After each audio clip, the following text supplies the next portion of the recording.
विश्व के कोने कोने में यूट्यूब के माध्यम से हमसे ज्ञान लेने वाले मेरे प्रिय शिष्यों, सज्जन और संदारियों, आज की कथा में संयम, अज्ञानता और दुख की कथा करेंगे। इस जगत में जितने भी दुख आए उनका मूल कारण अज्ञानता है। अज्ञानता ही दुख की जननी है।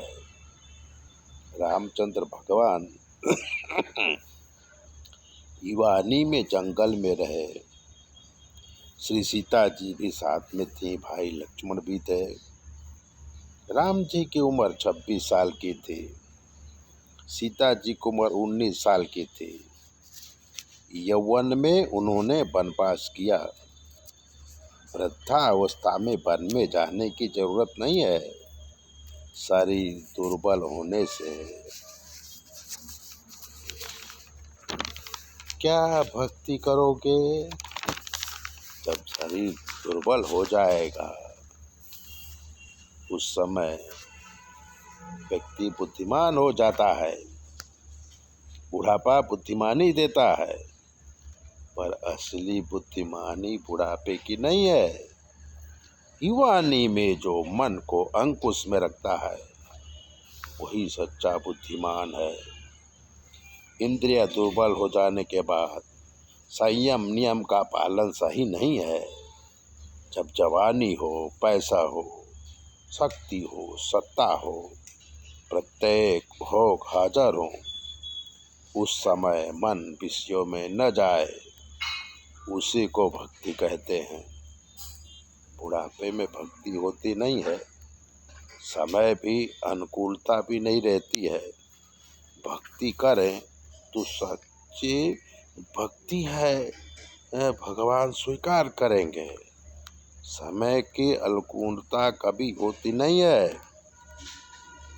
वो व्यक्ति सोचता है कि जब सब कुछ अनुकूल हो जाएगा फिर भक्ति करूँगा, और भक्ति होती नहीं है। अमावस का दिन समुद्र स्नान की बड़ी महिमा है।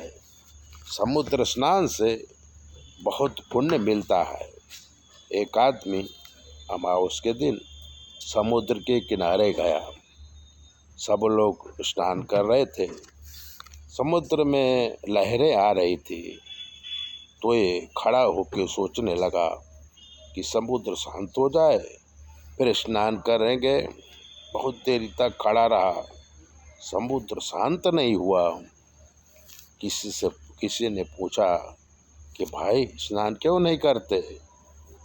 तो इसने कहा कि समुद्र में लहरें उठती हैं, इसे शांत होने दो फिर स्नान करूँगा।